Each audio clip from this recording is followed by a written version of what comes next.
ये ज्योतिष विद्या बनाई किसने? बनाई तो उसके पीछे उनका लॉजिक क्या होगा, और इसीलिए गणपति के नाम से गणित बनी है। यानी अगर आप सालों अगर कंदराओं में बैठकर तपस्या करें तब भी आपको वो चीज नहीं मिलेगी जो भगवान गणपति ने मुझे ध्यान के अंदर दी। एक सेकंड के भी 32,40,000 पार्ट होते हैं। अगर इसका रहस्य मुझे पता चल जाए तो मैं ब्रह्मांड के बहुत सारे रहस्यों को खोल दूंगा। ये बिल्कुल गलत है, झूठ है कि भगवान शिव ने गणपति जी का सर काटा। माँ पार्वती वहां हिमालय के अंदर नहा रही थी, कौन सा बाथरूम था? भगवान गणपति को पैरे पर बिठा दिया, अपने उपटन से मैल से गणपति बनाए। कितना मैल था उनके शरीर में, वैज्ञानिक ने कितना कुछ आविष्कार कर लिया। भगवान राम के समय क्यों नहीं बना? भगवान कृष्ण के समय क्यों नहीं बना? द्रोणाचार्य, कृपाचार्य, भीष्म पितामह, कर्ण, कैसे कैसे योद्धा थे। राम के समय पर नहीं थे लेकिन यहाँ थे। और एक बहुत बड़ी बात आपके चैनल पर बोलता हूँ, 30 मार्च 2025 इस धरती पर कलयुग का अंतिम दिन है और धर्म युग का पहला दिन। कल की आएंगे तो क्या सफेद घोड़े पे बैठकर आएंगे, तलवार लेकर आएंगे, कौन मानेगा? भगवान शिव ने रावण को वो 10 आनंद दिए थे जिसके द्वारा वो अपने जीवन को धन्य कर सकता था। महाकुंभ हुआ तो सब लोग अच्छा कर्म करने ही जा रहे थे, वहां करोड़ों लोग गए, क्या सब पाप मुक्त हो गए? नहीं। तो फिर वहां गए क्यों? तो भगवान श्री कृष्ण वायु मार्ग से आए थे और जो राजस्थान का रणथंबोर क्षेत्र है, यहाँ पर उन्होंने अपने प्राणों को वायु मार्ग से एक नीम के पेड़ के अंदर समाहित किया था। रावण को मारने की क्या आवश्यकता थी? Hello and welcome back once again to the Iyer show. एक नए पॉडकास्ट में एक बार फिर से आपका स्वागत है। आज इतने सारे इंटरेस्टिंग फैक्ट्स ऑलरेडी मैंने सर से बात कर लिए हैं कि मैं तो सच में मेरा एक्साइटमेंट का लेवल और ज़्यादा बढ़ गया है। आज जिन एस्ट्रोलॉजर से हम बात करेंगे उनको सनातन ऋषि के नाम से भी जाना जाता है। जी हाँ, डॉक्टर मनोज कुमार गुप्ता जी आज हमारे साथ हैं पॉडकास्ट में। और सबसे पहले सर आपका बहुत बहुत स्वागत है। धन्यवाद।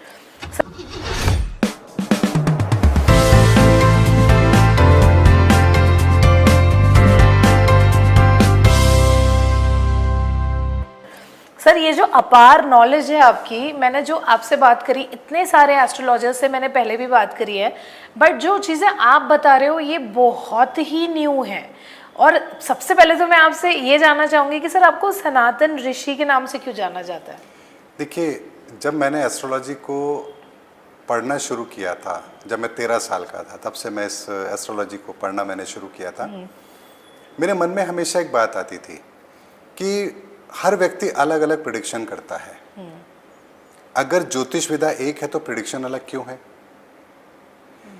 अगर प्रेडिक्शन सबकी एक नहीं है तो उसके पीछे कारण क्या है? ये ज्योतिष विद्या बनाई किसने? बनाई तो उसके पीछे उनका लॉजिक क्या होगा? जब इस बात की गहराई को मैं समझता हुआ उसकी डेप्थ में गया तो मुझे पता लगा कि इस ज्योतिष विद्या को इस धरती पर जिन्होंने सबसे पहले दिया वो भगवान गणपति हैं। ओके। इस गणित विधा को देने वाले भगवान गणपति हैं और इसीलिए गणपति के नाम से गणित बनी है। ओके।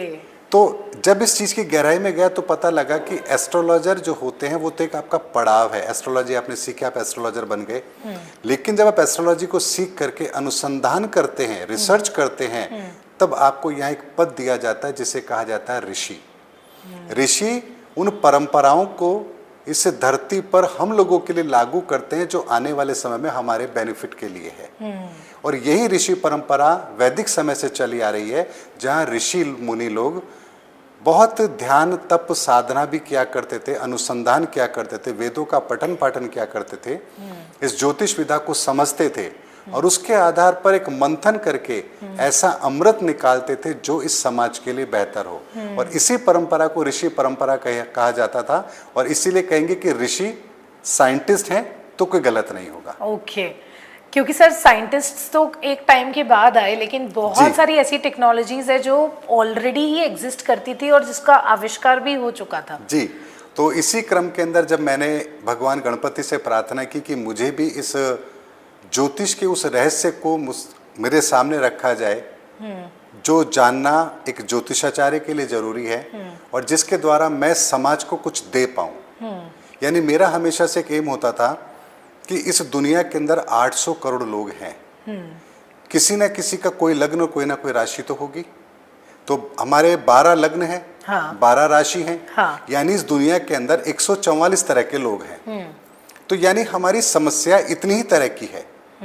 अगर कोई ऐसा मेथड हमें मिल जाए जिससे हम इस पूरी दुनिया को 144 डिवाइड में उस पार्ट्स में डिवाइड कर दें और फिर उनको उसका सॉल्यूशन दें, तो क्या ये दुनिया इस एस्ट्रोलॉजी के कारण से सुखी नहीं हो सकती है?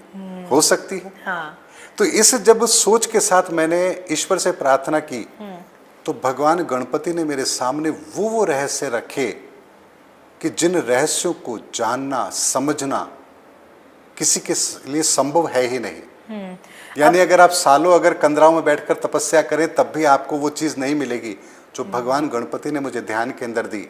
और ये नाम भी उन्हीं का दिया हुआ है कि सनातन ऋषि। सनातन ऋषि कि आप ऋषि पद्धति को फॉलो कर रहे हैं, इसीलिए आपको भविष्य में सनातन ऋषि के नाम से ही जाना जाएगा। ये उनकी ब्लेसिंग है। और मैं उस चीज पर खरा उतर सकूं, मेरा यही प्रयास होता है कि मैं भगवान गणपति के उस विश्वास को कायम रख सकूं। How nice sir. आप बता रहे थे कि एस्ट्रोलॉजी सिर्फ एक साइंस नहीं है, हालांकि पूरा लाइफ का जो एक बेस है वो एस्ट्रोलॉजी है। मतलब एस्ट्रोलॉजी के बिना सांस भी नहीं ले सकता इंसान। ऐसे क्यों बोला सर आपने? ये बिल्कुल ठीक बात है। मैं कहूँगा एस्ट्रोलॉजी का हमारे प्राणों से भी संबंध है। तो आप कहेंगे ऐसा कैसे हो सकता है, तो मैं आपको एक कैलकुलेशन देता हूँ। मैं आपसे कहूँ कि सेकंड की सबसे छोटी इकाई क्या है, या मिनट की सेकंड। हाँ, सेकंड से छोटा क्या होता है? Micro second, nano nano second. Second. हाँ। लेकिन मैं अगर आपसे कहूं कि एक सेकंड के भी 32,40,000 पार्ट होते हैं तो आप क्या कहेंगे?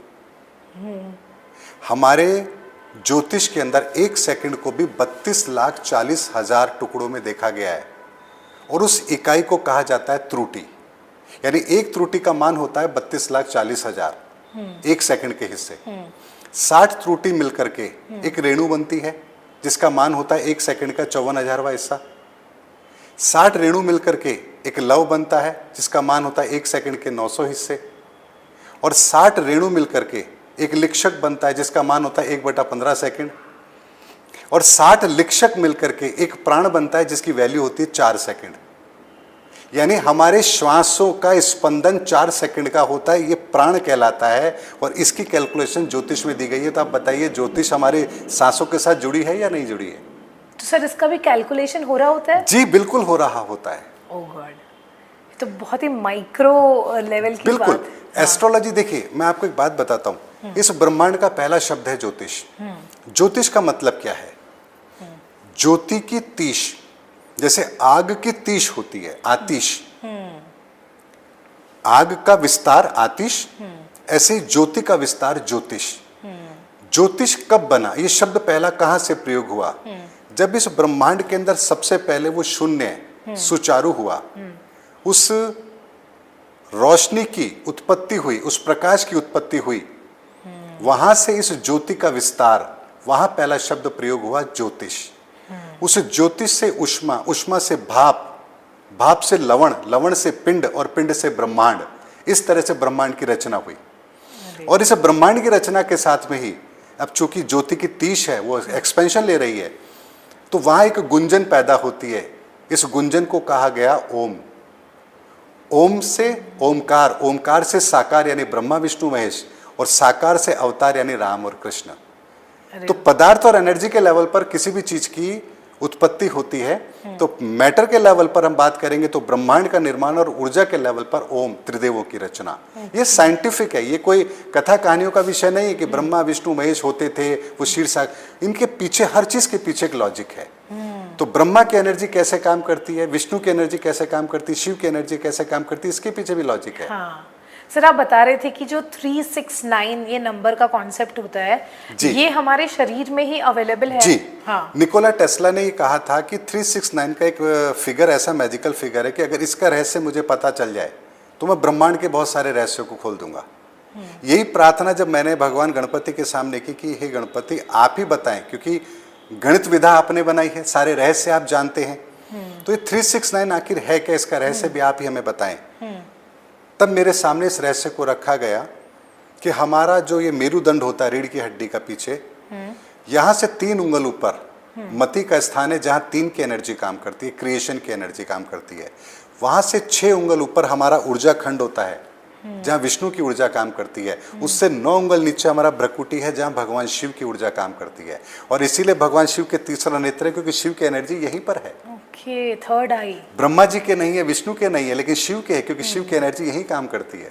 ओके। इसी तरह से हमारे शरीर के अंदर भी 369 की एनर्जी काम करती है, और इस 369 की एनर्जी को अगर हमने प्रॉपर तरीके से चैनलाइज कर लिया तो यकीन मानिए हम इस ब्रह्मांड के उन सारे रहस्यों को समझ सकते हैं जो रहस्य इस दुनिया के लिए जानना असंभव है। Okay, interesting.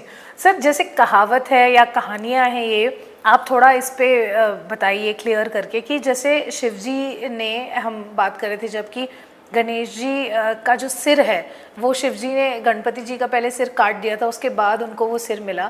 तो मैं जानना चाहती हूँ सर कि इतना जो क्रोध पे कंट्रोल होता है वो इंसानों को हम मानते हैं कि भाई हमको भगवान से सीखना चाहिए, बट शिव जी को इतना ज़्यादा गुस्सा आ गया कि उन्होंने गणपति जी का सिर काट दिया। तो मैं जानना चाहती हूँ एक्चुअली स्टोरी क्या है इसकी। देखिए, ये बिल्कुल गलत है, झूठ है कि भगवान शिव ने गणपति जी का सर काटा। क्या भगवान शिव कामुक हैं? नहीं। क्या भगवान शिव ऐसे हैं जो एक बालक का सिर काटेंगे? नहीं, वो तो बहुत जरा सा स्टोरी को समझिए, आपको झूठ का झूठ, यहाँ आपको सच और झूठ आपको आराम से पता लग जाएगा। माँ पार्वती वहां हिमालय के अंदर नहा रही थी, कौन सा बाथरूम था?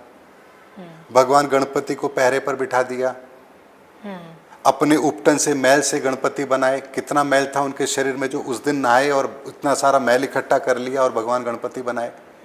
और जब भगवान गणपति कह रहे हैं कि माँ पार्वती, मेरी माँ अंदर स्नान कर रही है, तो भगवान शिव रुक नहीं सकते थे। वो क्या इतने कामुक थे कि उसी समय उनको अंदर जाना था, और इस बात के लिए वो बच्चे का वध कर देंगे। ये वो झूठी कहानी हमारे शास्त्रों में लिख दी गई है ताकि सच पर पर्दा पड़ा रहे। वास्तविकता यह है कि भगवान गणपति की ऊर्जा का निर्माण, उनकी उत्पत्ति भगवान शिव और माँ पार्वती ने दोनों ने मिलकर के किया था। और भगवान गणपति की ऊर्जा का जो निर्माण हुआ था उसके पीछे एक बहुत बड़ा कारण था कि इस दुनिया को एक ऐसी विधा दी जाए जो आने वाले युगों युगों तक सत्य को समझने में काम आए। इसीलिए भगवान गणपति की उस ऊर्जा का निर्माण किया गया। जैसे हम कोई काम करते हैं तो एक टूल लेते हैं हम, उस टूल के बिना वो काम नहीं हो सकता। आपको कोई पेच खोलना है तो आप हथौड़े से नहीं खोल सकते, आपको पेचकस चाहिए। तो अगर इस ब्रह्मांड का रहस्य उसको डिकोड करना है तो ऐसी ऊर्जा चाहिए जो उसको डिकोड कर सके। तो यहाँ भगवान गणपति की ऊर्जा का निर्माण किया गया, उनके कान बड़े किए गए ताकि वो ध्वनि को सुन करके उन संकेतों को समझ करके डिकोड कर सके। नाक लंबी की गई ताकि गंध के द्वारा वो स्मेल करके नक्शा बना सके उनकी सूंड से। जी। ओके। और आंखें छोटी दी गई लेकिन उसकी विजिबिलिटी बड़ी ज्यादा होती है हाथी की। हाथी को जो चीज है सामान्य, वो उससे कहीं ज्यादा बड़ी दिखती है। ये साइंटिफिक प्रूफ है ये। हाँ। तो दूर तक देख सके।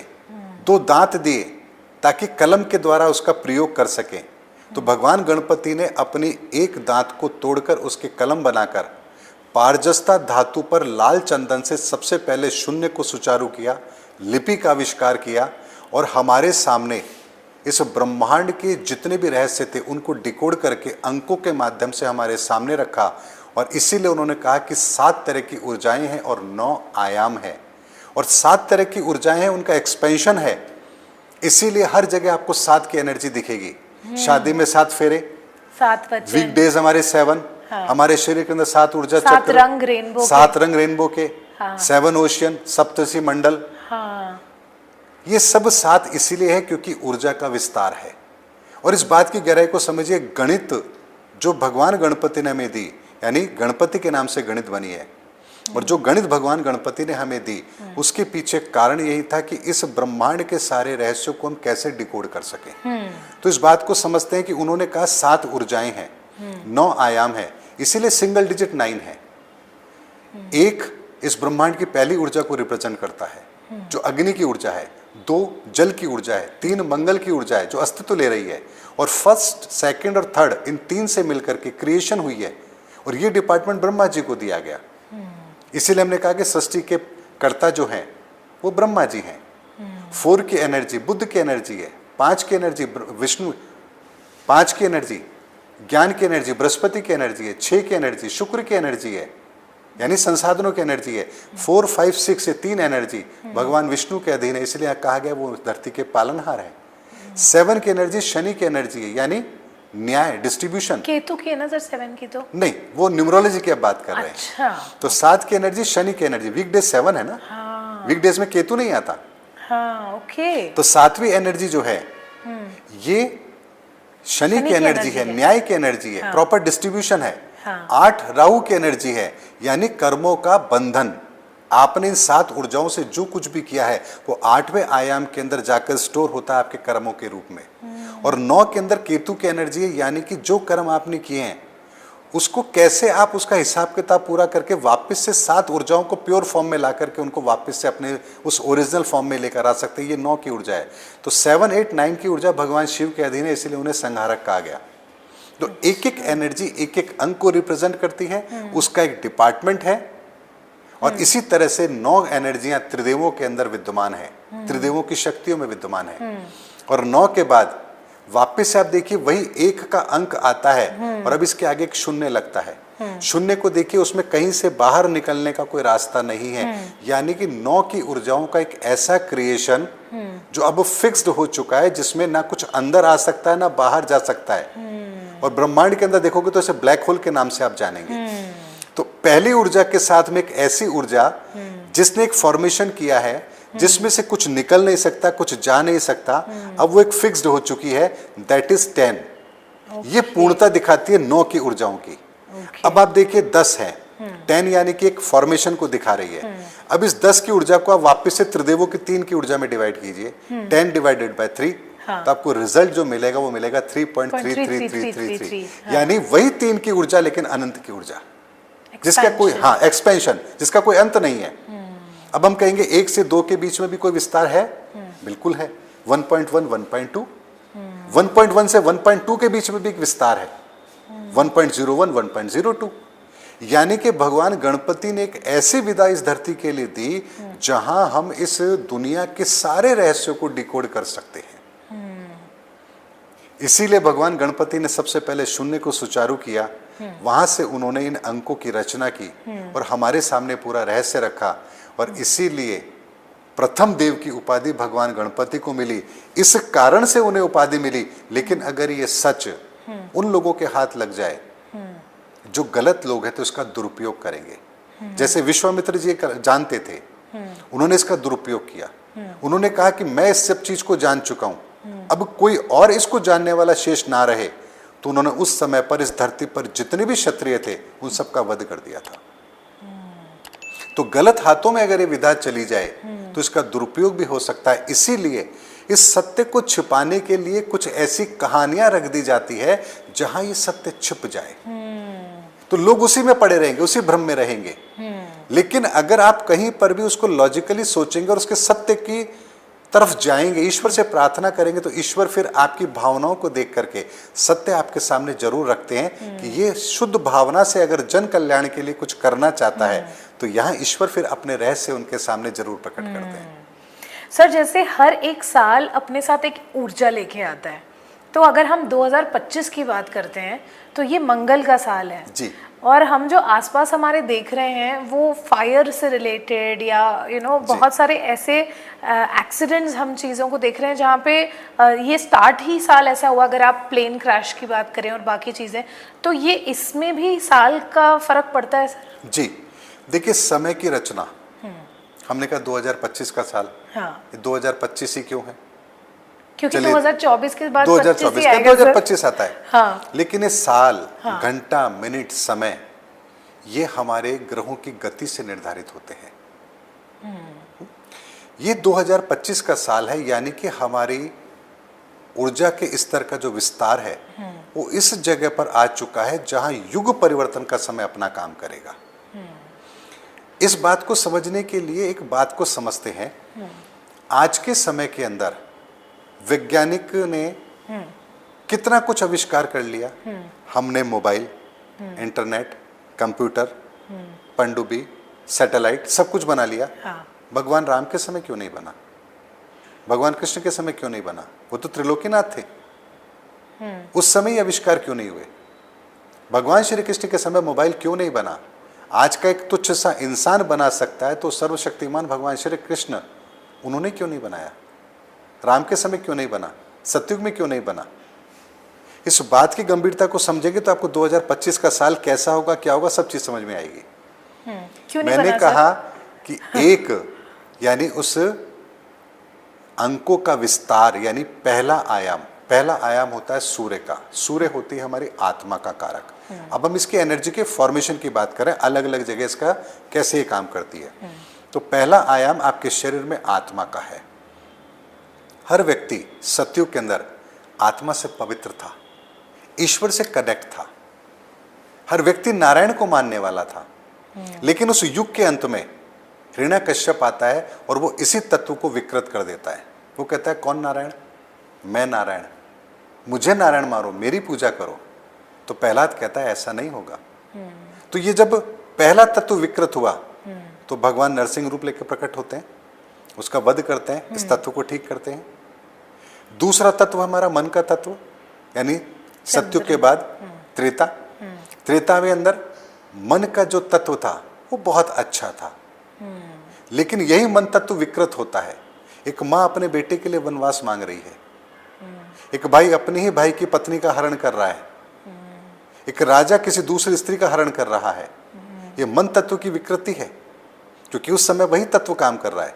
तो जब मन तत्व की विकृति यहाँ काम कर रही है तो यहाँ आपको एक बात को समझना पड़ेगा कि जब मन तत्व विकृत हुआ तो भगवान राम ने उसी मन तत्व को ठीक किया। यानी मन तत्व से दूषित रावण की जब उसका संहार हुआ उसके बाद ये मन तत्व ठीक हुआ। वो उस काल की बात है। अब उसके बाद तीसरा आयाम आ जाइए, 1 2 2 के बाद 3 आता है। तीसरा क्या है? मंगल का तत्व। मंगल का तत्व है। और युग कौन सा है?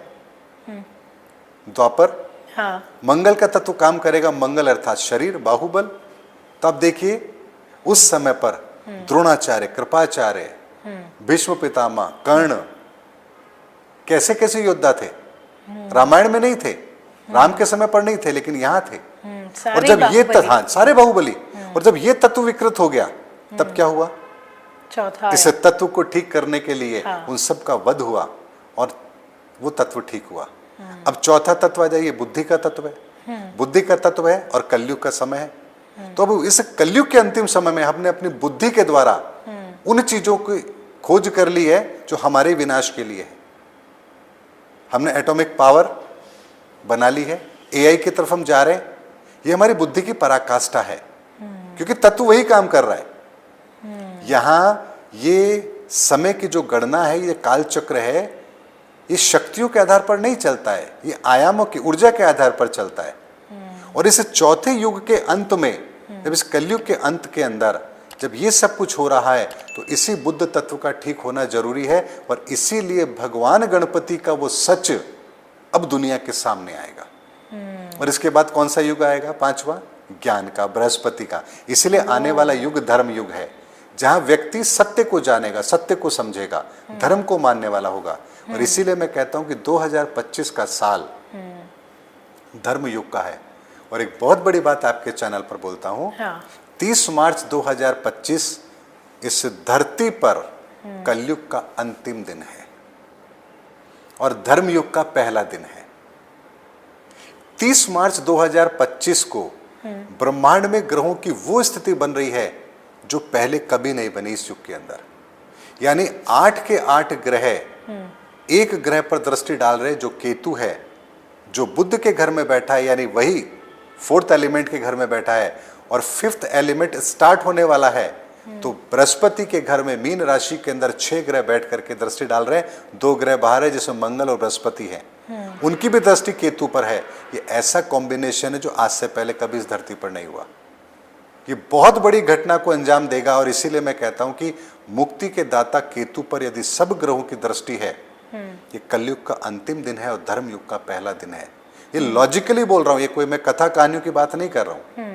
कैसे सर, मतलब कैसे कलयुग का अंतिम दिन है तो क्या होने वाला? मैंने आपको बताया ना, हर युग के अंत में क्या हुआ, क्या प्रोग्रेस हुई, क्या विकृति आई और क्या ठीक होना था। तो अब जब हम कल्कि की बात करते हैं, कल्कि आएंगे, तो कल्कि आएंगे तो क्या सफेद घोड़े पे बैठकर आएंगे, तलवार लेकर आएंगे? कौन मानेगा? कौन मानेगा? आपको लगेगा वो चमत्कार करेंगे। इस धरती के नियमों की अवहेलना कोई नहीं करता, भगवान भी नहीं करेंगे। तो ऐसे में कल्कि जो आएंगे हमारे इसी बुद्ध तत्व को ठीक करेंगे, हमारी विचारधारा को ठीक करेंगे, कल की एक एनर्जी है, एक विचारधारा है जो इस धरती पर स्टैब्लिश होगी, हम लोगों के बीच में स्टैब्लिश होगी, और वो एनर्जी काम कर रही है। अगर सच हमारे सामने होगा, देखिए हजारों झूठ हैं इस जमाने में, आप किस किस को का खंडन करते रहोगे? सही बात। एक सच को तो दुनिया के सामने रखिए, हजारों झूठ अपने आप बेपर्दा हो जाएंगे। तो कल्कि के काम करने का तरीका यही होगा कि वो सच को दुनिया के सामने रखेंगे, सच दुनिया के सामने आएगा तो जो नकल है अपने आप ठीक हो जाएगा, और यही होना है। इसीलिए गलत को गलत कहने से ज्यादा बेहतर है कि आप दुनिया के सामने सच को रखें। सर 2025 में मुझे ऐसा लगता है कि हम लोग ना स्पिरिचुअलिटी की तरफ भी काफी इंक्लाइन हो रहे हैं, जैसे आप कह रहे हैं कि एक नए युग की, एक नए ईरा की स्टार्टिंग हो सकती है। तो सर आप उसको कैसे देखते हैं कि आज एक ऑफ कोर्स हम कलयुग में हैं, आई अंडरस्टैंड, लेकिन उसके साथ मुझे ये भी लगता है कि अब धीरे धीरे लोग रियलाइज कर रहे हैं कि जब आप नाम जपते हो या ईश्वर का नाम लेते हो या कॉन्शियसली एक एफर्ट डालते हो, वो भी एक कनेक्शन आप बना रहे हो। तो सर आपको लगता है कि थोड़ा चेंजेस अभी आ रहे हैं या और आने बाकी हैं? अगर धर्मयुग आरंभ होना है, हाँ, फिफ्थ एलिमेंट एक्टिव होना है इस धरती पर, तो क्या हमारी विचारधारा नहीं बदलेगी? आज के 10 साल पहले कौन सनातन की बात करता था? आज जगह जगह सनातन की बात हो रही है। सनातन की बात तो हो रही है, लेकिन सनातन है क्या, जानता कौन है? सनातन शाश्वत है, शाब्दिक व्याख्याएं हो रही हैं, लेकिन सनातन है क्या? इन्हीं 7 ऊर्जाओं से निर्मित हमारा ये तन, इन्हीं 7 ऊर्जाओं से निर्मित ये ब्रह्मांड, दैट इज सनातन। इसको जानना, इसको समझना, ये सनातन विज्ञान है। बिना सनातन के हम किसी चीज की कल्पना नहीं कर सकते। सर आप ये बात मानते हैं कि अगर भगवान होते हैं तो शैतान भी होते हैं? दोनों एनर्जी काम करती है। हाँ। अगर प्रकाश है तो अंधकार भी है, और ये दोनों भगवान के अधीन है। ईश्वर को जब जिस चीज का प्रयोग करना होता है वो उस चीज का प्रयोग करता है। राम भी वही थे, तो रावण भी उन्होंने ही बनाया। क्या बिना भगवान की मर्जी के रावण बन सकता था? रावण पैदा हो सकता था? क्या बिना भगवान की मर्जी के हिरण्याकश्यप ऐसा हो सकता था? लेकिन ये उसकी बनाई हुई लीला है। उसको जब सत्य को स्थापित करना होता है तो वो उसी के योजना के अनुसार सारे काम होते हैं। आप देखिए ना कि वही बात मैं दोबारा रिपीट कर रहा हूँ कि ये कलयुग का अंतिम समय है, तो बुद्ध तत्व काम करेगा तो हमारे अंदर वो विचारधारा भी आएगी। हम E=mc² भी ढूंढेंगे, हम ग्रेविटी की खोज भी करेंगे। ये सब काम हमने अभी क्यों किया? क्या इतने बुद्धिमान पिछले 100 साल में पैदा हुए? उससे पहले नहीं थे?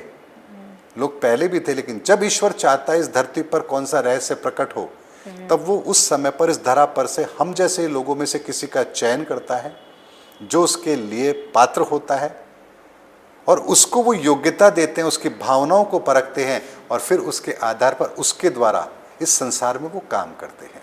Wow, this is so interesting sir. Sir मैं ये जानना चाह रही थी कि जो इंसान प्लैनेट्स पे मानिए कि मानता ही नहीं है, ग्रहों पे उसको विश्वास ही नहीं है कि ये क्या हो रहा है क्या नहीं हो रहा है, मंदिर भी नहीं जाता, लेकिन अपने कर्मों को एकदम सही तरीके से करता है, अपना काम वो प्रॉपरली करता है, तो उसको भी प्लैनेट्स के इल इफेक्ट्स ये सब चीजें लगती हैं क्या? देखिए, ग्रहों का प्रभाव तो सभी पर पड़ता है। इस वनस्पति पर भी पड़ता है, हाँ, जीव जंतुओं पर भी पड़ता है, और हम मनुष्यों पर भी पड़ता है। कोई माने ना माने, ये मानने ना मानने का विषय नहीं है। मैं नहीं मानता भगवान नहीं है, तो क्या भगवान नहीं है? है भगवान तो। भगवान तो है। हाँ। जो चीज है वो तो है। बात आती है कि कर्म करो, अच्छे कर्म करो। अच्छी बात है, अच्छे कर्म करना चाहिए, लेकिन किस दिशा में करने चाहिए? अगर आप अपनी जिंदगी को बहुत ही सामान्यतः लेते हैं, मैं मेरे 2 रोटी में खुश हूँ, छोटे से अपने जीवन में खुश हूँ, मैं बस नेक कर्म करूँ, अपने माँ बाप की सेवा करूँ, अपने परिवार को पाल लूँ, कोई झूठ ना बोलूँ, गलत काम ना करूँ, अगर आपका दृष्टिकोण केवल इतना सा है तो आप नेक काम करते रहिए, आपको कुछ और करने की आवश्यकता नहीं है। लेकिन आप अपने लाइफ के पर्पस को जानते हैं, उसको जानना चाहते हैं, लाइफ में कुछ करना चाहते हैं, मैं क्यों आया, किस लिए आया, यहाँ से कहाँ जाऊँगा, क्या इस जन्म से पहले भी मैं था तो किस एनर्जी के फॉर्म में था, वर्तमान में मैं क्या हूँ, मेरी पहचान क्या है, और आने वाले समय के अंदर मैं कहाँ जाऊँगा। अगर इस पूरे विज्ञान को समझना चाहते हैं तो आपको इस पूरे संसार के उस तंत्र को समझना पड़ेगा, और जब आप उसको समझेंगे तो आपको ये पता होना चाहिए कि आपकी डेस्टिनी जो आपने तय की है और जो ईश्वर ने आपकी डेस्टिनी बनाई है उसमें कहीं कोई डिफरेंस तो नहीं है। अगर उसमें डिफरेंस नहीं है तो सफलता आपको मिलेगी। तो इसे आप ऐसे समझिए कि जैसे आप 2 कमरों का मकान बनाना चाहते हैं तो आप बना लीजिए, कारीगर को बुलाइए, 2 कमरे खड़े कर लीजिए, उसमें कौन सी जरूरत है आपको किसी और की। लेकिन वहीं अगर आपको 20 मंजिला वो बिल्डिंग बनानी है तो क्या आप इंजीनियर को नहीं बुलाएंगे? तब नक्शा चाहिए होगा, तब पूरा नक्शा चाहिए। वरना आप वो नहीं बना पाएंगे। तो अगर आपकी लाइफ में आपका गोल बड़ा है, आप कुछ बड़ा अचीव करना चाहते हैं, किसी गहराई में जाना चाहते हैं, तो आपको ये जरूर पता होना चाहिए कि आपके कर्मों की दिशा क्या होनी चाहिए। मां केवल आप इतना सके कि हाँ जी मैं तो केवल अच्छे कर्म करता हूँ, केवल इससे काम हो जाएगा, ऐसा नहीं होगा। इस बात को ऐसे समझिए, मेष लगन का व्यक्ति है और मंगल से संबंधित दान करेगा, उसको फायदा नहीं होगा, नुकसान होना शुरू हो जाएगा। क्यों सर? तो आप जो कर्म कर रहे हैं वो कर्म भी ठीक है या नहीं है?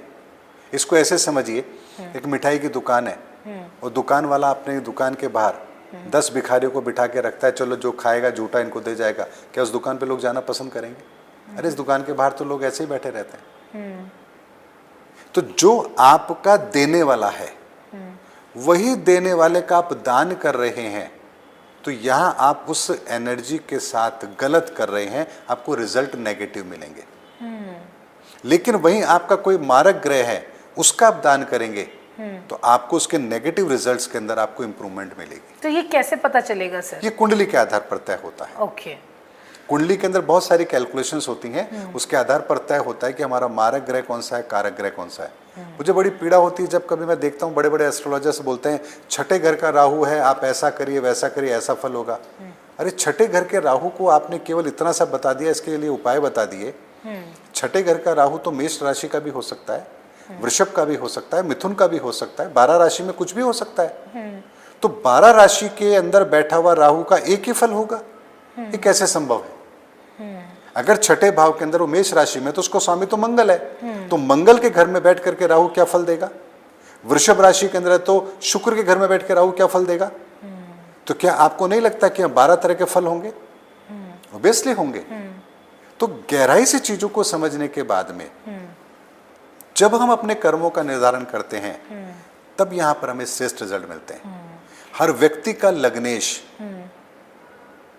अगर वो व्यक्ति उस लग्नेश को मजबूत करे तो अपनी कुंडली के 90% प्रॉब्लम का सॉल्यूशन उसको वहीं से मिल जाएगा। तो छोटी छोटी चीजें हैं जिन्हें अगर हम अपने जीवन में शामिल करें तो हमें बहुत अच्छे रिजल्ट मिलेंगे।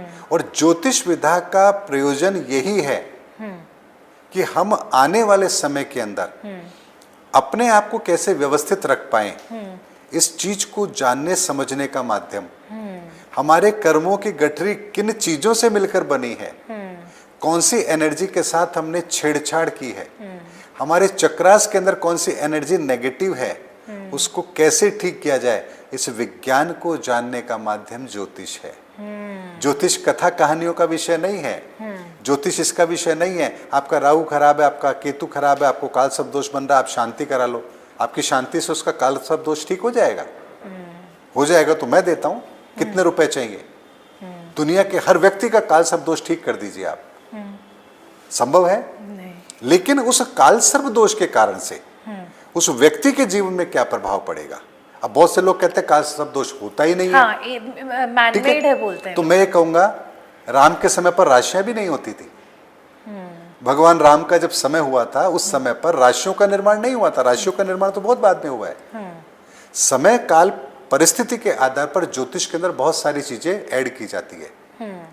आप कहेंगे कोई एविडेंस नहीं है राहु के उसका काल सर्प दोष का, तो मैं आपसे कहूंगा कि किस शास्त्र ग्रंथ में ये एविडेंस है कि कंप्यूटर शनि से देखा जाता है या इस ग्रह से देखा जाता है?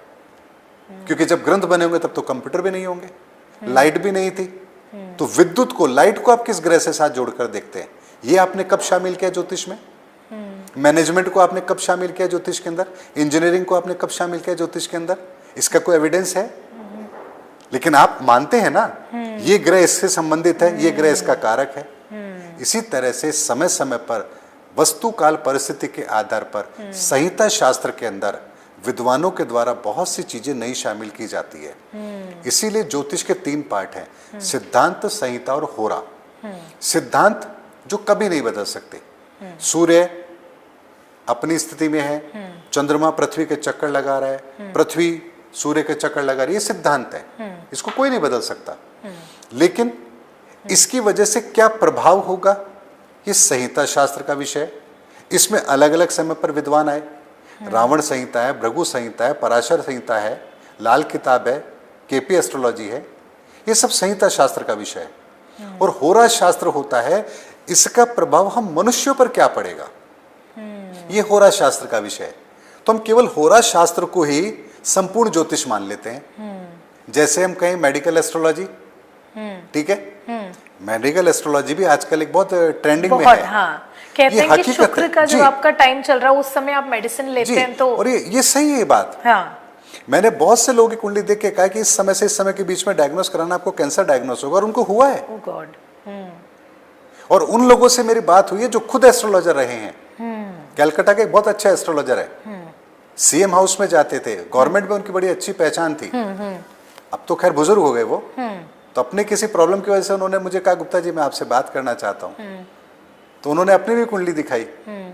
मैंने उनको कहा, मैंने आने वाले समय के अंदर आपके कैंसर की संभावना बन रही है, लेकिन अभी टेस्ट मत कराना आप, इस डेट के बाद में आप टेस्ट कराना, आपको कैंसर डायग्नोस होगा, स्टार्टिंग एज का होगा, 6 महीने बाद में आप ठीक हो जाएंगे।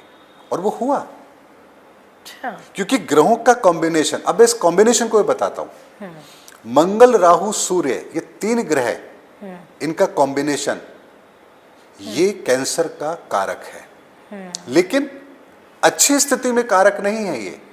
अगर ये बुरी स्थिति में मारक बन करके 6ठे, 8वें या 12वें भाव में हो, वहां से संबंध बना रहे हो, और उस समय जिस समय भी उसको इस दशा आएगी, उस समय पर उस व्यक्ति के कैंसर डायग्नोस होने की, लाइफ थ्रेटनिंग डिजीज होने की पॉसिबिलिटी मोर देन 99% होगी।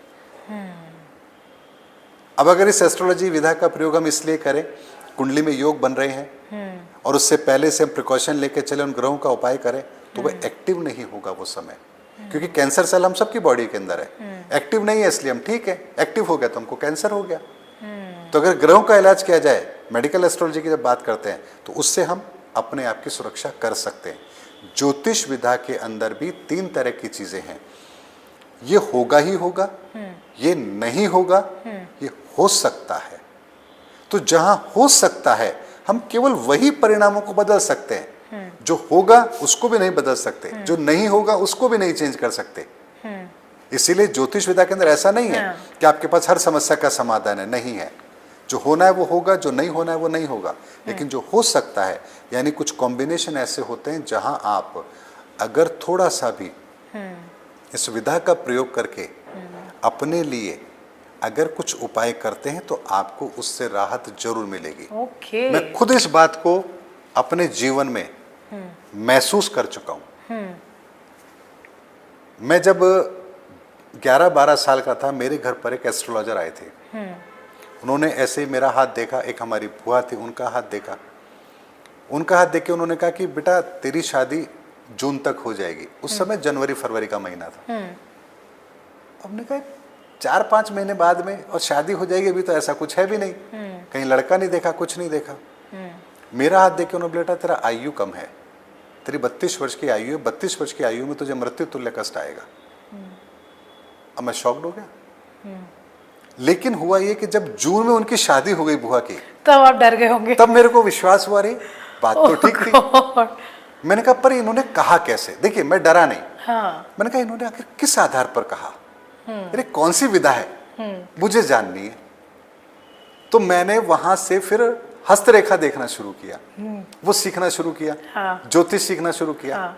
ज्योतिष को जब मैंने सीखा तो मुझे पता लगा कि मेरे सूर्य की दशा 32 साल की उम्र में आएगी, और सूर्य मेरी कुंडली में मारक है, 12th हाउस में है, और यहां पर यह स्थिति बनेगी, यानी मुझे मृत्यु तुल्य कष्ट आएगा। और सूर्य अग्नि का कारक है, ऊर्जा का कारक है, और 12th हाउस मृत्यु का कारक है। मृत्यु तो अर्थ का होता है, लेकिन 12th हाउस में दुर्घटना का कारक होता है। मैंने कहा कुछ ना कुछ तो ऐसा गड़बड़ जरूर होगा। अब ठीक है, जितना जानते थे उतना ही किया। तो मैंने कहा मैं 4 व्हीलर चलाना नहीं सीखूंगा, ना रोड पे जाऊंगा, ना कभी एक्सीडेंट होगा और ना कभी ऐसी नौबत आएगी। हाँ। मैंने 32 साल की उम्र तक 4 व्हीलर चलाना नहीं सीखा, लेकिन यकीन मानिए जब 32 की एज हुई मुझे इलेक्ट्रिक शॉक लगा। ओह गॉड। यानी कि वही ऊर्जा, बिजली, करंट, अग्नि तत्व है, हाँ। वही सूर्य मार्ग था। हाँ। लेकिन चूंकि मुझे पता था कि ये मेरे साथ घटना होगी, क्या होगी वो तो उस समय पता लगेगा क्योंकि सूर्य से संबंधित घटना है, लेकिन मेरे अष्टम का बृहस्पति मुझे सुरक्षा कवच दे रहा है। तो मैंने कहा ना, तीसरा परिणाम बदलने वाली बात, हो भी सकता है नहीं भी हो सकता। तो मैंने कहा अगर मैं अपने अष्टम भाव को ठीक कर लूं, बृहस्पति को स्ट्रॉन्ग कर लूं, तो ईश्वर मेरी मदद जरूर करेगा। तो मैंने उसी समय से बृहस्पति की उस ग्रह के समाधान अपने लिए स्ट्रांगली किए थे। मैं पूरी तरह से सात्विक, भगवान पर विश्वास करने वाला, पूजा पाठ करने वाला, हनुमान चालीसा का पाठ करता था, अपने हर उस नियम का पालन किया जिससे मेरा बृहस्पति स्ट्रांग हो। और यकीन मानिए 32 साल की उस उम्र में वो घटना तो घटित हुई, लेकिन मैं केवल 6 घंटे के सफर के बाद में वापस इस खतरे से बाहर आ गया। 1 मिनट तक मैं पोल से चिपका हुआ था, अरे बाप रे। और 1 मिनट इलेक्ट्रिक शॉक को बर्दाश्त करना ये किसी मिराकल से कम नहीं है। बिल्कुल सही बात है सर। और विश्वास करेंगे उस दिन जब ये घटना घटित हुई, मुझे इमरजेंसी में हॉस्पिटल जब लेके गए, उस इमरजेंसी हॉस्पिटल में डॉक्टर वो जो मेरे कजन का जूनियर था, इमीडिएट उसने मुझे अटेंड किया। ओटी के अंदर कई पेशेंट थे, डॉक्टर तुरंत वहां आए, सर्जरी हुई मेरे हाथ की क्योंकि कुछ इंजरी हो गई थी, कोलर बोन फ्रैक्चर हो गया था। लेकिन यकीन मानिए 6 घंटे के अंदर अंदर मैं बिल्कुल सही सलामत था। तो घटना तो घटित हुई, मृत्यु को टाला। इसीलिए मैं जब एस्ट्रोलॉजी की बात करता हूं तो मैं अपने जीवन में जब तक प्रैक्टिकल एक्सपीरियंस नहीं करता, मैं किसी बात को कहता नहीं हूं। अगर मैं कहता हूं कि एस्ट्रोलॉजी काम करती है, इसका मतलब मैंने उसको यूटिलाइज किया है अपनी लाइफ में। एस्ट्रोलॉजी कहाँ काम नहीं करेगी, इसका मतलब है वो नहीं करेगी, वहां वो दूसरा सिद्धांत लागू हो रहा है। सर ऐसे क्यों बोलते हैं फिर कि कर्मों से आप अपनी, जैसे आपने बोला कि एक चीज़ है जो होनी है, एक चीज़ है जो नहीं हो सकती, और एक चीज़ है जो हो भी सकती है, नहीं भी हो सकती है। अब कोई अड़ गया है कि ये तो मुझे करना ही है, हो सकता है उसके चार्ट में ये चीज़ नहीं लिखी है, तो क्या कर्मों से वो अपना नसीब काट सकता है? देखिए एक बात आपको बताता हूं, रावण ने भगवान शिव की तपस्या की, प्रसन्न किया, दशानंद को प्राप्त किया। लोग कहते हैं 10 सिर नहीं, 10 आनंद। यानी भगवान शिव ने रावण को वो 10 आनंद दिए थे जिसके द्वारा वो अपने जीवन को धन्य कर सकता था। वो भगवान शिव को अपने यहाँ स्थापित करना चाहता था उस सनातन प्रक्रिया के लिए। तो भगवान शिव ने स्वयं शिवलिंग उसको हाथ में दे दिया, कहा कहीं धरती पर रखना मत, ये जहां रखेगा वहां से उठेगा नहीं। अब उसके नसीब में शिवलिंग प्राप्त करना था, उसको मिल गया, लेकिन उसके कर्म चूंकि मानसिक तौर पर वो विकृत है, अहंकारी है, तो यहां भगवान गणपति तो जानते थे कि क्या करेगा, क्योंकि प्रथम ज्योतिषाचार्य तो भगवान गणपति है। हाँ, बुद्धि के दाता है। तो वहां वो बालक का रूप लेके जाते हैं, उसको लघु शंका लगती है, उसके हाथ से शिवलिंग लेते हैं और वहीं रख देते हैं। रावण हाथ मलता रह जाता है। तो पुरुषार्थ तो उसका ठीक था। फिर उसके लंका तक वो शिवलिंग क्यों नहीं पहुंचा? क्योंकि विधि का विधान ये कहता था कि उस तक ये चीज नहीं जाएगी क्योंकि इसका दुरुपयोग करेगा। तो इसीलिए बहुत सारी चीजें जीवन में ऐसी होती हैं जिन्हें बदला नहीं जा सकता, लेकिन अगर हम समय रहते उसके अनुसार कार्य करें तो परिणामों को बदला जा सकता था। एक लेटेस्ट उदाहरण देता हूं आपको। 2022 अक्टूबर 2022 में मैंने एक वीडियो बनाया था अपने यूट्यूब चैनल पर। मैंने कहा था कि इस साल आपके आने वाले समय के अंदर जो 2024 में इलेक्शन होंगे उस पर बहुत बड़ा खतरा मंडरा रहा है, क्योंकि अंगारक योग उस समय एक्टिव रहेगा ब्रह्मांड में। लोग बहुत भ्रमित रहेंगे। अगर 15 फरवरी से पहले चुनाव हो जाते हैं तो ये भारत के लिए अच्छा होगा, मोदी जी के लिए अच्छा होगा, हम सब के लिए अच्छा होगा, क्योंकि मजबूत सरकार मिलेगी। लेकिन अगर किसी कारण से 15 फरवरी के बाद 15 अप्रैल के बाद अगर ये चीज हुई, चूंकि मई के अंदर इलेक्शन होने हैं, डिसाइडेड होता है वो, तो यहां परिस्थिति ऐसी बनेगी जो हमें 5 साल फेस करनी पड़ेगी। यकीन मानिए 15 फरवरी से पहले 3 स्टेट के अंदर इलेक्शन होते हैं, राजस्थान में होते हैं, वैसे तो 5 में हुए थे पर हम 3 मेन लेते हैं। महाराष्ट्र के राजस्थान के अंदर हुआ, छत्तीसगढ़ हुआ और मध्य प्रदेश हुआ। 3 में से कितनी जगह आपको लग रहा था बीजेपी आएगी? दईसी था, लेकिन तीनों जगह आई। राजस्थान में कितने अच्छी मेजोरिटी से आई, क्योंकि ग्रहों का कॉम्बिनेशन अलग था। जब जून में इलेक्शन हुए, मई के अंदर इलेक्शन हुए और जून में परिणाम आए, अब की बार 400 पार रिजल्ट क्या रहा? बहुमत भी नहीं मिला। क्या कोई ऐसा रीजन था? नहीं, कोई ऐसी नेगेटिविटी थी? कुछ नहीं था। अच्छा लेकिन लोगों को भ्रम हो गया। अंगारक युग ने अपना काम किया, अरे तो संविधान बदल देंगे, इतनी सी बात ने काम किया और परिणाम क्या रहा? तो क्या हमारे सामने ऑप्शन नहीं था कि हाँ 15 फरवरी से पहले कराया करा जाए? लेते, हाँ। लेकिन हमने वैसा नहीं किया तो परिणाम वही घटित हुआ जो होना था। तो ईश्वर हमें संकेत, जिन चीजों को बदला जा सकता है वहां ईश्वर हमें संकेत देता जरूर है। और यहां कर्म का सिद्धांत लागू होता है कि अब आप उसको मानोगे या नहीं मानोगे, क्योंकि ईश्वर ने हमें कर्म करने की स्वतंत्रता दी है। उसने हमारा हाथ कभी नहीं रोका। ईश्वर कभी ये नहीं कहता कि तू ये मत कर, वो आपको आपके भीतर बैठकर प्रेरणा देता है, ये मत कर, ठीक नहीं है। अब आप उसकी प्रेरणा को अवॉइड कर रहे हैं या मान रहे हैं, ये आपके ऊपर निर्भर करता है। तो कर्म का सिद्धांत इतना साफ सुथरा है।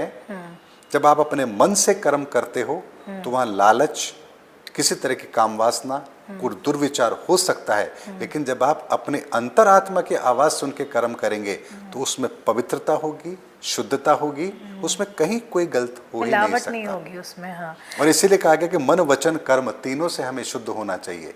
हमारा मन, वो भी शुद्धता के साथ विचार हमारे मन में आने चाहिए। हमारा वचन, हम जो कह रहे हैं वो भी शुद्ध होने चाहिए और हमारा कर्म भी शुद्ध होना चाहिए। खाली ये नहीं कि हम कहते तो बुरे हैं और हम कर्म अच्छे करते। देखो मैं बहुत दान पुण्य करता हूँ, लेकिन दिन में 10 बार दूसरों को गाली देते हैं, दूसरों की को पीड़ा पहुंचाते हैं, दूसरों को अपमानित करते हैं, तो ये आपका कर्म श्रेष्ठ नहीं है। तीनों तरह से कर्म श्रेष्ठ होगा तो हमारा कर्म श्रेष्ठ कहलाएगा। सर, जैसे आपने अभी बोला कि कर्मों को श्रेष्ठ करने के लिए हमको तीनों बातों का ध्यान रखना है।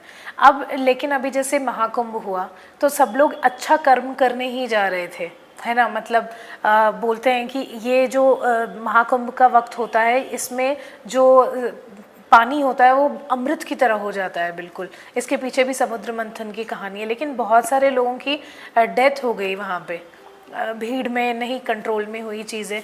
तो सर इसको आप कैसे देखते हैं, क्योंकि वो तो एक अच्छे कर्म के लिए जा रहे थे। देखिए, एक मैं प्रश्न आपसे करूं, वहां करोड़ों लोग गए हैं, हाँ। आस्था की डुबकी लगी है, क्या सब पाप मुक्त हो गए? नहीं। तो फिर वहां गए क्यों? अगर वहां पाप मुक्त हुआ जाता है, वहां अमृत उतरता है, ऐसी धारणा है, तो फिर वहां जाने वाला हर व्यक्ति अपने पाप कर्मों से मुक्त होना चाहिए। मैंने आपसे कहा ना कि सच कहीं छुपा दिया जाता है और झूठ उसकी जगह ले लेता है। महाकुंभ बहुत पवित्र है, बहुत पवित्र है, लेकिन इसकी सच्चाई को कौन जानता है? इसके विधान को कौन जानता है? ये क्यों किया जाता था? इसके पीछे प्रयोजन क्या है? पहला कुंभ किसने किया, क्यों किया, किस लिए किया, कौन जानता है? नागा साधु क्यों आते हैं? 12 वर्ष में क्यों होता है? बृहस्पति ज्ञान का कारक है। मैंने कहा ना ऋषि परंपरा, तो बृहस्पति ज्ञान का कारक है। 1 वर्ष एक राशि में रहता है।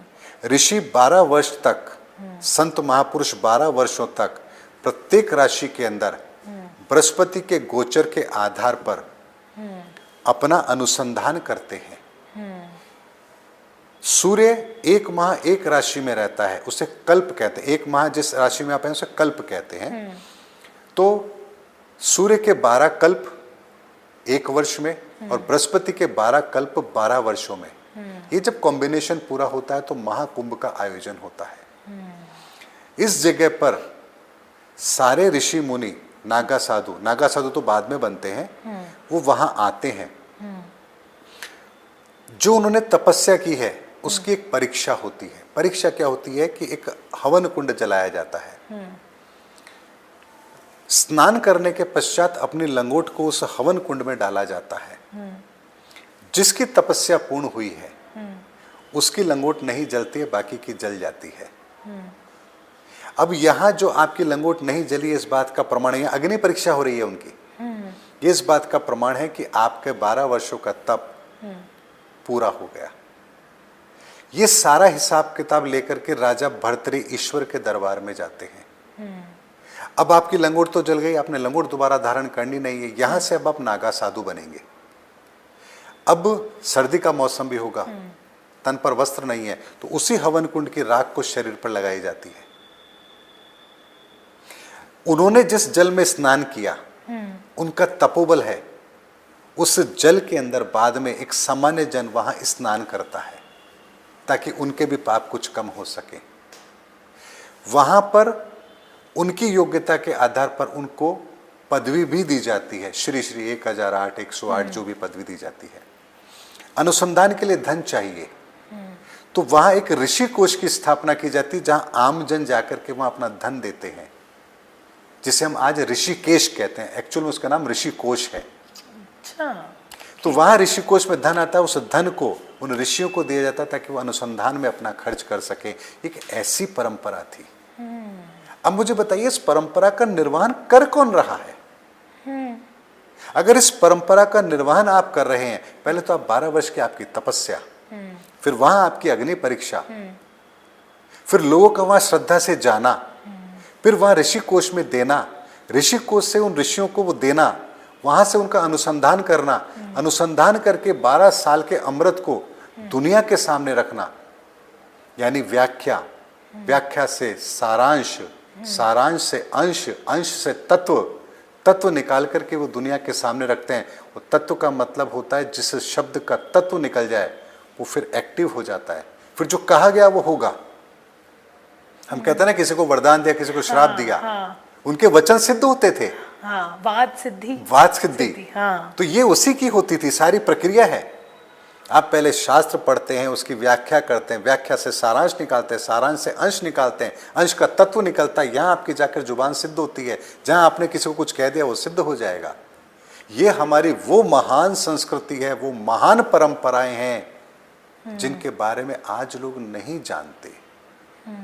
सिर्फ एक भीड़ हो गई है कि जी हमें जाकर कुंभ में नहा करके आना है।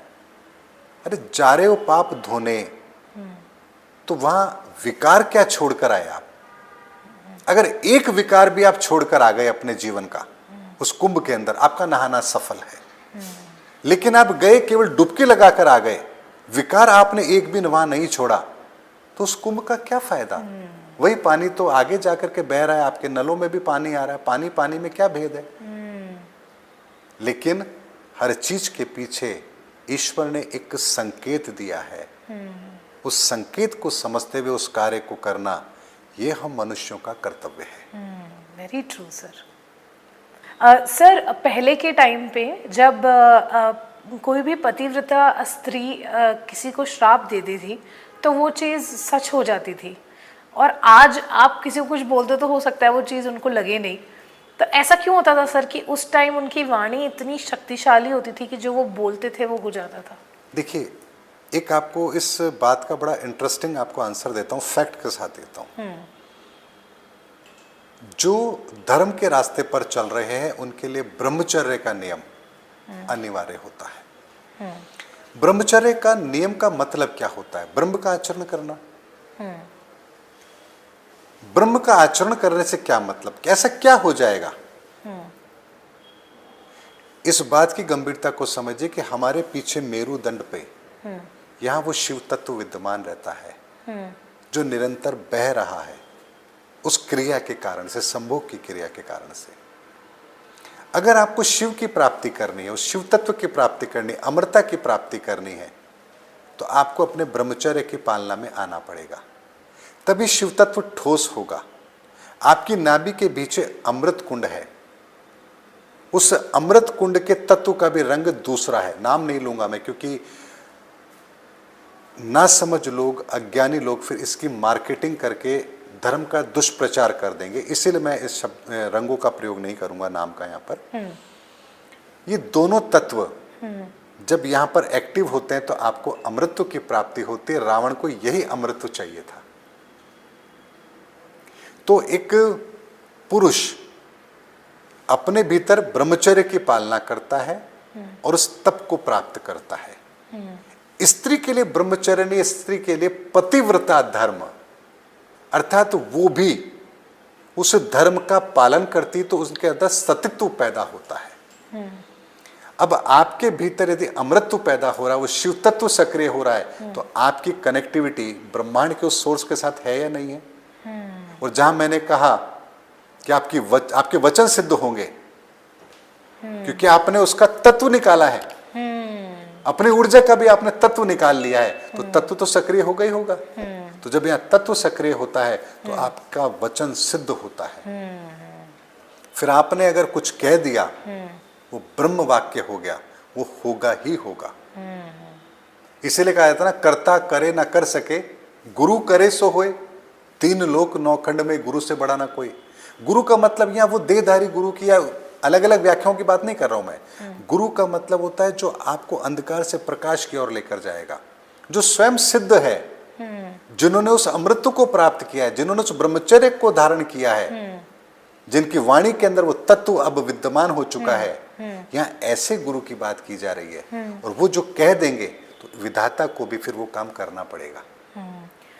तो सर आपको लगता है कि गांधारी कृष्ण जी से भी ऊपर थी कि उन्होंने श्राप दिया और कृष्ण जी को लग गया और पैर में उनके तीर लगने से उन्होंने शरीर त्याग दिया? देखिए, गांधारी भी एक तरीके से कहूं तो उसने पतिव्रता धर्म का जिसे कहते हैं उसका पालन किया। आंखों पर पट्टी बांध के रही, अपना तपोबल उसने भी इकट्ठा किया। बाद में वो श्राप देती है। अगर ये श्राप पांडवों को लग जाता तो पांडव उसको सहन नहीं कर सकते थे, उनकी क्षमता नहीं थी। लेकिन भगवान श्री कृष्ण तो त्रिलोकीनाथ हैं, तो भगवान श्री कृष्ण ने स्वयं ने वो श्राप अपने ऊपर ले लिया। अब बात आती है कि भगवान श्री कृष्ण को पांव में तीर लगा और भगवान श्री कृष्ण ने वहां पर अपने प्राणों को त्याग दिया। किसी की एक्सीडेंट में टांग नहीं कटती है क्या? कटती है। तो क्या मृत्यु को प्राप्त होता है? नहीं। तो भगवान श्री कृष्ण के पांव में यदि तीर लगेगा तो क्या मृत्यु का वर्ण करेंगे? नहीं। एक मिथ्या कहानी है। वास्तविकता यह है कि भगवान श्री कृष्ण वायु मार्ग से इस धरा पर अवतरित हुए थे। भगवान राम जल मार्ग से इस धरा में अवतरित हुए थे। माँ सीता भूमि मार्ग से धरती से प्रकट हुई थी। तो जो जिस रास्ते से ऊर्जा आई है वो उसी रास्ते से गमन करती है। तो भगवान श्री कृष्ण वायु मार्ग से आए थे और वायु मार्ग से ही उन्होंने अपनी ऊर्जा को समाहित किया था। और जो राजस्थान का रणथंबोर क्षेत्र है, यहाँ पर उन्होंने अपने प्राणों को वायु मार्ग से एक नीम के पेड़ के अंदर समाहित किया था। रणथंबोर के उस समय के राजा ने उस नीम के पेड़ को इस समय उड़ीसा के अंदर जो मंदिर है, क्या नाम भूल गया उसका, जगन्नाथपुरी, जगन्नाथपुरी का जो मंदिर है वहां पर ले जाकर के उस पेड़ को लगाया। उस पेड़ की लकड़ी से ही वहां भगवान श्री कृष्ण की मूर्ति बनती है। और जो तीन यहाँ पर बलराम, सुभद्रा और कहा जाता है भगवान श्री कृष्ण, वास्तव में वो तीन ऊर्जाएं अलग अलग हैं। एक उन राजा की ऊर्जा है जो भगवान श्री कृष्ण की ऊर्जा को वहां लेकर गए, एक भगवान श्री कृष्ण की ऊर्जा है, और तीसरी ऊर्जा नागनीची माता की है जो उस समय पर रणथंबोर के अंदर इस पूरी प्रक्रिया के अंदर शामिल थी। इसकी बहुत बड़ी कहानी है, मैं शॉर्ट में आपको बता रहा हूं। और मैं खुद जगन्नाथपुरी गया हूं, अभी हाल ही में गया हूं, लास्ट ईयर ही गया हूं, और मैंने वहां उस ऊर्जा को महसूस किया है। करेक्ट। तो हर जगह के पीछे, हर स्थान के पीछे एक सत्यता है, एक ऊर्जा है। उस ऊर्जा का रहस्य उन्हीं को पता होता है जो वास्तव में सत्य को जानने वहां जाते हैं। लोग बद्रीनाथ जाते हैं, क्यों जाते हैं? वहां कहा जाता है एक बेर का पेड़ है। अगर आपके वास्तव में पाप धुल गए हैं और आप अगर बद्रीनाथ जा रहे हैं, दर्शन कर रहे हैं, तो देखिएगा अगर वहाँ आपको मूर्त में मणि दिखे तो समझ जाना आपके पाप धुल गए हैं, और अगर आपको मणि नहीं दिख रही है इसका मतलब आपके पाप नहीं धुले हैं। तो बद्रीनाथ क्यों जाया जाता है? वहाँ वो एक वृक्ष की बात आती है, बेर का पेड़ है, कहा जाता है वो उतने समय से है। बेर का पेड़ वहाँ क्यों है? वो मणि किस चीज की बनी है? ये ऐसा रहस्य है जिसके बारे में लोग नहीं जानते हैं। क्योंकि एक चीज होती है, आप व्यापार करें, धर्म के साथ करें, लेकिन धर्म का व्यापार ना करें। बहुत बड़ा फर्क है दोनों में। हम इस धरती पर आए हैं, हमें व्यापार करना है, नौकरी करनी है, कुछ भी करना है, अपना जीवन यापन करना है, आप धर्म के साथ करें, उसमें बेईमानी नहीं होनी चाहिए। लेकिन जिस दिन इंसान धर्म का व्यापार करना शुरू कर देता है, गलती वहीं से शुरू होती है। सर, जैसे आपने अभी कहा कि अगर आपको ईश्वर के सिर पे अगर वो मणि दिखती है तो आप मतलब आपके पाप धुल जाते हैं, राइट? पाप धुल जाते नहीं है, आपके पाप धुल चुके हैं।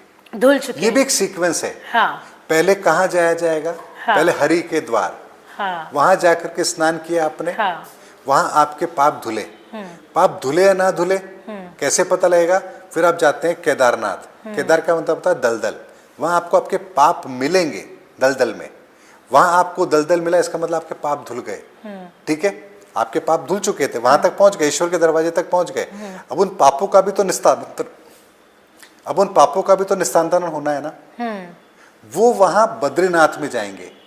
बद्रीनाथ में भगवान ने उनका भी क्षय कर दिया, उन पापों का भी। तो यहाँ आपको मणि अगर दिख रही है, इसका मतलब आपके पापों का क्षय हो चुका है।